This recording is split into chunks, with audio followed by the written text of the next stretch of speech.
कलयुग में तो ईश भजन सारथी सुजाना, उनका भजन ही सारथी है सच्चा, जो हमको सही दिशा दे। बहुत बढ़िया। और वो फिर दीक्षा में जो नाम मिल जाता है गुरु से, कलयुग में रूप नहीं है पर भगवान का नाम, वो भगवान का आविर्भाव है। वो जो जपते हैं न प्रीति पूर्वक, जैसे कल गुरुदेव ने एक बहुत सुंदर बात बताई कि ज्योत से ज्योत जगती है, पर बुझे हुए दिए में तेल भी होना चाहिए, बाती भी होनी चाहिए, तो ज्योत जगेगी। तो श्रद्धा भी हो, प्रेम भी हो, तो सब काम आप पे आप संवर जाते हैं। बिगड़ी जन्म अनेक की, सुधरे अब और आज। हो ही राम को नाम, जप तुलसी तजी कुसमाज। लखनऊ उत्तर प्रदेश में पड़ता है। वहाँ एक सज्जन चंद्रभान सिंह उनका नाम, तो उनकी 2 साल की बच्ची मधु, उसको दिमाग का टीबी हो गया और पहचानना ही बंद कर दिया। वो पहचानती नहीं किसी को, और धीरे धीरे देखना भी बंद हो गया, आँखों की रोशनी चली गई। डॉक्टर बोले कि अब आँखों का तो हम कुछ नहीं कर सकते, पर दिमाग का जो टीबी है उसका ऑपरेशन होगा। किया तो वो तो ठीक हुआ, पर आँखों की रोशनी नहीं आई। डॉक्टर बोले ये आवाज़ से पहचान सकेगी कि ये माँ की आवाज़ है, पिताजी की आवाज़ है। अब माँ बाप ने सोचा कि शल्य चिकित्सा से काम नहीं होगा, अब दैवी चिकित्सा से काम हो जाएगा। ईश भजन सारथी सुजाना। घर में बैठ के ज्योत जला के जप करते, थोड़ा पानी भर के रख देते, और फिर अभी थोड़ी देर पहले हमने जो पाठ किया था उस श्री आशा रामायण का पाठ करते। पाठ करके वो जो जल था ना, वो बच्ची की आंखों पर लगाते। जल बच्ची की आंखों पर लगाते और माँ बाप की आंखों से जल निकलता, दुख के कारण नहीं पर भक्ति भाव से कि ये पाठ किया हुआ जल है, ये जरूर काम करेगा। ये विश्वास बहुत बड़ी चीज है। आशा रामायण का पाठ करते और उसको ये भाव उन्होंने, आ जाता। हाँ जी, ये उन्होंने 15 दिन तक किया। 16वें दिन जब जल लगाया उसकी आंखों पर, थोड़ा मुंह में भी डाला, और फिर बच्ची ने जब पलकें खोली तो बच्ची को सब दिखाई दे रहा था, और आज तक उस बच्ची को दिखाई दे रहा है। चंद्रभान सिंह, लखनऊ में। बच्ची का नाम मधु है। अभी बच्ची 3 साल की हो गई होगी। तो कलयुग में ये भजन सार है, इससे कल्याण हो जाता है। केवल ढोलक मंजीरे लेकर गाना वो भजन नहीं है। भजन गाना एक बात है, भजन करना दूसरी बात है। तो गुरुदेव ने जो कल शाम को सत्संग सुनाया, मैं तो आपके चरणों में निवेदन करूं कि वो कल की अगर हो सके तो वीडियो सीडी अपने अपने इलाकों में, जो लोग यहाँ नहीं आ पाए, कई बूढ़े बुजुर्ग होते हैं ना, वो नहीं आ पाते, तो उनको भी वो देखने का लाभ मिल जाएगा। बहुत बहुत बड़ी सेवा है, दूसरों तक सत्संग पहुंचाना।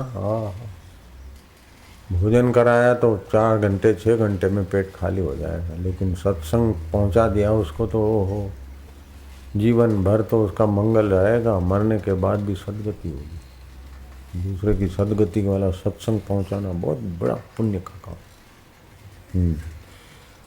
एक संत हो गए जिनका नाम स्वामी शरणानंद जी महाराज था। महात्मा गांधी जी उनको सुनने जाते थे। उनसे किसी ने पूछा, महात्मा गांधी वो सूरदास महाराज का सत्संग सुनने जाते थे। महात्मा गांधी बोल भले पधारिया। बहुत अच्छा किया, बहुत बढ़िया, बहुत सुंदर। तो स्वामी शरणानंद जी महाराज जिनके सत्संग में महात्मा गांधी भी सुनने के लिए जाते थे, उनसे किसी ने पूछा कि स्वामी जी, मानव समाज की सबसे बड़ी सेवा कौन सी है, कृपा करके बताएं।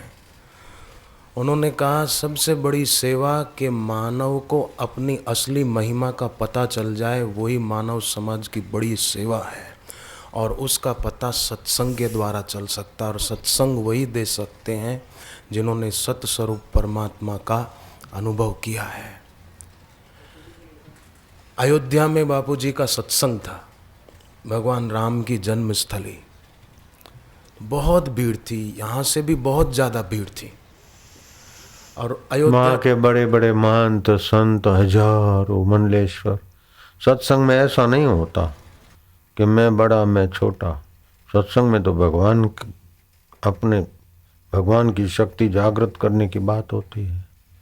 सनकादि ऋषि चारों के चारों, नारद जी से भी बड़ी उम्र, लेकिन 5 साल के दिखते थे, ब्रह्मा जी के पुत्र।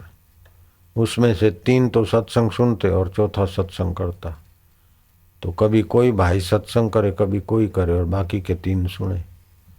तो जो 3 नीचे बैठते थे उनको ऐसा नहीं लगता था कि अरे हम तो नीचे बैठे हैं। और जो ऊपर सत्संग में भगवत कथा तो ऊपर ले जाती ऊंचाई में।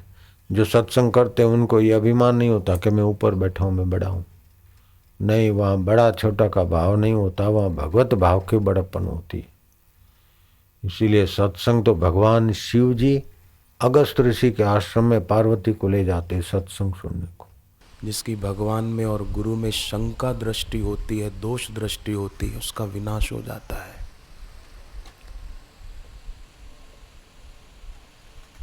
परंतु जिसकी आस्था वाली दृष्टि होती है वो गुणहीन से गुणवान हो जाता है। वो तो गुणहीन गुणवान हो सकता है, ऐसी महिमा है। भक्त अगर जीवन में कोई कष्ट आए फिर भी भक्ति न छोड़े, अपना मंत्र जप न छोड़े, तो उसका परिणाम बड़ा सुंदर और सुखद आता है। आप देखो, पांडवों ने थोड़े कष्ट भोगे पर परिणाम कैसा आया, और दुर्योधन ने आराम भोगा और परिणाम क्या आया, सब जानते हैं।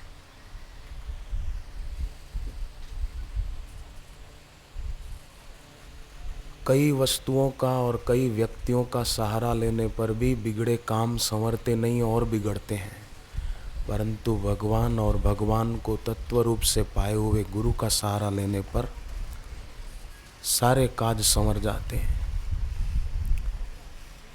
चित्तौड़गढ़ आपके राजस्थान में ही है, चित्तौड़। वहाँ एक 12 साल की बच्ची के अंदर एक प्रेत उसको बड़ा तंग करता था। एक दिन तो वो प्रेत बोला कि अब इस बच्ची को भी मैं ले जाऊंगा आधे घंटे में, तो ये मर जाएगी और ये भी प्रेत बनेगी। वो बच्ची के चाचा जो थे वो दीक्षा लिए हुए थे, जप करते थे, ईश भजन सारथी सुजाना। उन्होंने भतीजी का हाथ पकड़ा और कहा कि मैं देखता हूँ कि प्रेत तू कैसे हमारी बच्ची को ले जाता है। जप करने लग गए और घर की जो बहनें थी वो पाठ करने लग गई।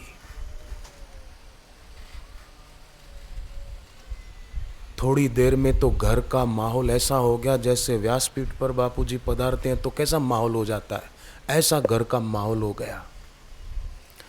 देखो, हम उसके तरफ चलते हैं ना तो वो भी हमारी ओर कदम बढ़ाते हैं, पर हम सूर्य को पीठ देकर खड़े हो जाते हैं तो परछाई हमारे सामने आ जाती है। ऐसे ही भगवान को, गुरु को, भजन को, भक्ति को पीठ दे देते हैं ना तो दुख रूपी परछाई सामने ही सामने रहती है, परंतु उनकी ओर मुंह कर लेते हैं तो परछाई पीछे रह जाती है। दुख, चिंता, परेशानियां पीछे रह जाती है, दूर रह जाती है, क्योंकि उनके तरफ मुख कर लिया। एक लड़के ने अपने दोस्त को कहा कि मेरी प्रधानमंत्री से आधी पहचान है। तो उसने कहा पहचान तो पूरी होती है, आधी पहचान कैसे? बोले मैं तो उनको जानता हूं पर वो मेरे को नहीं जानती, आधी पहचान है। अब प्रधानमंत्री अगर पहचानता भी हो तो क्या हो जाएगा? सच्ची पहचान तो भगवान कहते हैं ममई वांशो जीव लोके, जीव मेरा अंश है। हम भूल जाते हैं पर वो नहीं भूलते। हनुमान जी को एक क्षण के लिए लगा कि राम जी शायद मेरे को भूल गए, मेरा नाम इनको पता नहीं है, पर जब राम जी ने कोई बात बताई और उसमें हनुमान जी का नाम लिया तो हनुमान जी को हुआ कि अरे मैं समझ रहा था कि प्रभु मेरे को भूल गए, पर वो हमको नहीं भूलते हैं। तो उन्होंने बताया कि घर पे ऐसा माहौल हो गया कि जैसे व्यासपीठ पर गुरुजी पधारते हैं तब कैसा हो जाता है, ऐसा माहौल हो गया।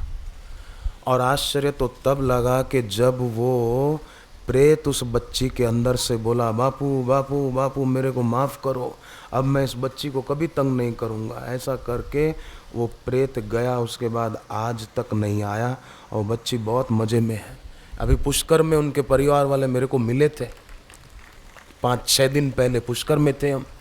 वो लोग आए थे चित्तौड़ से और बता रहे थे कि अभी भी वो बच्ची बहुत मज़े में है, आनंद में है। समरथ सब विधि साइया, समरथ सब विधि, सदगुरु हर तरह से समर्थ है। महात्मा दादू कहते हैं, समरथ सब विधि साइया, समरथ ताकि मैं बलि जाऊं, ताकि मैं बलि जाऊं। हृदय में जो वो बसे, हृदय में जो वो, औरा चित न लाऊं, औरा चित न लाऊं। हृदय में जो वही बस जाए, मैं और जगह कहीं अपना मन न लगाऊं। कबीर जी ने कहा, गुरु चरणों में प्रेम नहीं, गुरु चरणों में औरन से अनुराग, औरन से रतन खोई कौड़ी गहे, रतन खोई उसके बड़े अभाग, उसके बड़े, उसके अभाग है, अभाग है। गोजरण वटी की बात जो सुनी ना, लूणावड़ा के एक सज्जन, और गोजरण वटी खाई सुबह 2 गोली पानी से और पथरी निकल गई टुकड़े होकर। कोष्ठ शुद्धि, कोष्ठ शुद्धि, कोष्ठ शुद्धि वो डब्बी जिनको चाहिए ना, वो साहित्य स्टॉल पर समिति वालों का है, वहाँ से आप प्राप्त कर सकते हैं। कोष्ठ शुद्धि पेट की बीमारियां तो दूर कर देती है, और सज्जन की पथरी दूर हो गई। आश्चर्य है। पर आपको मैं एक बात ऐसी बताऊं कि आश्चर्य को भी आश्चर्य लगे, पर मैंने वो रिपोर्ट देखे, डॉक्टर के एक्सरे रिपोर्ट, फिरोजाबाद है आगरा के पास। आगे जो कुछ साधु महात्मा बैठे ना, वो लोग उस सज्जन को जानते भी हैं। उनके घर पर आए थे चोर, लूटने के इरादे से, बंदूक दिखाई और सामान देने का इनकार करने पर गोली चला दी। गोली लगी यहाँ, और वो गोली लगने से क्या होगा आप सोचो। ले गए उसको अस्पताल में, चोर तो भाग गए।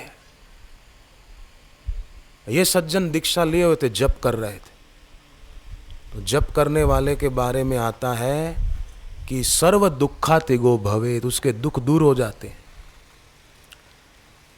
हरि स्मृति सर्व विपदः विमोक्षणम, उनकी स्मृति सारी विपदाओं से मुक्ति दिलाने वाली है, और उनकी विस्मृति वो सारी विपदाओं को बुलाने वाली है, सारे कष्टों को, सारी झंझटों को बुलाने वाली है। अस्पताल में जाते जाते भी उनके मन में, अचेतन मन में गुरु मंत्र चल रहा था। डॉक्टरों ने एक्सरे निकाला कि गोली कहाँ लगी, देखें, फिर ऑपरेशन करके गोली निकाल लें।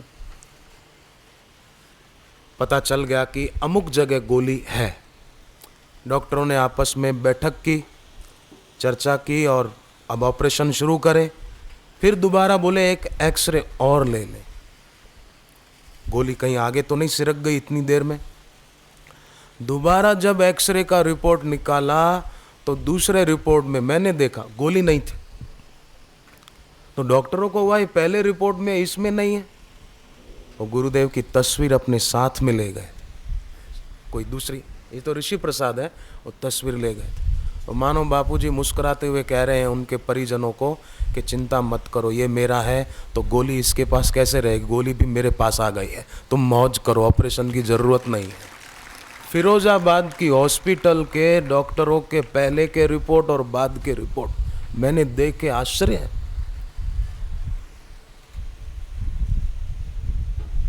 भगवान रामचंद्र जी ने एक बड़ी सुंदर बात बताई। राम जी कहते हैं कि जैसे युद्ध की भूमि में योद्धा ने कवच पहना हुआ हो तो सामने वाले का तीर या कोई हथियार, भाला आदि असर नहीं करेगा, ऐसे ही संसार रूपी युद्ध के मैदान में इंसान एक कवच पहन कर रखे ताकि दुखों की, कष्टों की, झंझटों की असर ना हो। कवच कौन सा? भगवान राम बताते हैं, राम जी बताते हैं, कवच अभेद्य विप्र गुरु पूजा, यही सम विजय उपाय नहीं दूजा। जिसको विजयी होना हो वो गुरु कृपा का, गुरु पूजा का एक कवच पहन के रखे, माने रोज पूजा करे। और कलयुग में मानस पूजा बहुत फलती है। घर पे बैठे हो ना तो रोज करे, ऐसा शाम के समय करें, बहुत लाभ होगा, बहुत। और सत्संग की पुस्तकें तो मैं आपसे प्रार्थना करूं जरूर ले जाना। सत्संग की पुस्तकों का आदर भगवान कृष्ण ने किया है। महाभारत का युद्ध हुआ ना, तो जब दुर्योधन अकेला बचा तो वो डर के मारे, कोई साधना जानता होगा थोड़ी योग की, पानी में छुप के बैठ गया तालाब के अंदर। तो पांडवों ने ललकारा कि हिम्मत है तो बाहर आ जा, डर के बैठ गया अंदर कायर, निकल पानी से बाहर। तो दुर्योधन अभिमानी था, आया बाहर, बोले अब गदा युद्ध होगा युधिष्ठिर और मेरे बीच। तुम्हारे राजा युधिष्ठिर हैं, मैं कौरवों का। अब श्री कृष्ण जानते थे कि युधिष्ठिर गदा युद्ध में कुशल नहीं हो तो भीम कुशल है। बोले नहीं, हमारे पांडवों में राजा भीम है। दुर्योधन बोला नहीं, युधिष्ठिर है। अगर भीम राजा है तो युधिष्ठिर भीम को प्रणाम करे, फिर मैं भीम से युद्ध करूंगा। अब युधिष्ठिर बड़े हैं, भीम छोटे, तो प्रणाम कैसे करें? भगवान कृष्ण को उपाय सूझा। उन्होंने सत्संग की एक पुस्तक भीम के हाथ में दे दी और युधिष्ठिर जी को इशारा कर दिया कि आप प्रणाम करो, पर ऐसा नहीं सोचो कि मैं भीम को प्रणाम कर रहा हूं, ऐसा सोचो कि मैं तो शास्त्र को, सत्संग की पुस्तक को प्रणाम कर रहा हूं, ऐसा सोचो। और युधिष्ठिर जी ने सत्संग की पुस्तक को प्रणाम कर रहा हूं किया, और दुर्योधन को मानना पड़ा, भीम राजा है। और युद्ध हुआ और उसमें दुर्योधन की गति क्या हुई सब जानते, विनाश हुआ। तो सत्संग की पुस्तक का आदर भगवान कृष्ण भी करते हैं, तो हम उनसे बड़े तो हैं नहीं, तो हम भी उन सत्संग की पुस्तकों का आदर करें, पढ़ें, दूसरों को भी पढ़ाएं, कितना अच्छा होगा। ये जरूरी है। और जप करें, जो दीक्षा में आज मिला है मंत्र, उसका जप करें। महापुरुषों ने कैसी सुंदर युक्ति की, अजामिल के बेटे का नाम नारायण रखवा के उसके द्वारा जप करवाया और अजामिल पापों से मुक्त हो गया। पापों का प्रायश्चित तो हुआ ही, साथ ही उसकी बुद्धि भी भगवत विषया हो गई। बोलो कितना लाभ हो गया। बाकी के 12 साल जिंदगी के भक्ति करते हुए सफल कर लिए। किसी की मौत होती है ना तो बोलते हैं राम नाम सत्य है। सारी जिंदगी उस आदमी का जो नाम था वो कोई नहीं बोलता फलाना भाई सत्य है, फलानी बहन सत्य है, वो सब झूठ हो जाता है और बोलते हैं वो ही सत्य है। तो जो एक दिन एक झटके से झूठ हो जाएगा, उसमें प्रीति न करके जो गुरु प्रदत्त भगवान नाम में प्रीति करते हैं तो उनका कल्याण हो जाता है, उनके जीवन से क्लेश दूर होते हैं। अभी सभी साथ में बोले भगवान नाम, क्लेश नाशक, पाप नाशक। लोग बोलते हैं हमारे घर में क्लेश बहुत है, क्या करें, बड़ा क्लेश रहता है, कई बोलते हैं ऐसा। पर काकभूषण जी कहते हैं बिनु हरि भजन न जाहि कलेशा, जप करो तो क्लेश नष्ट हो जाते हैं।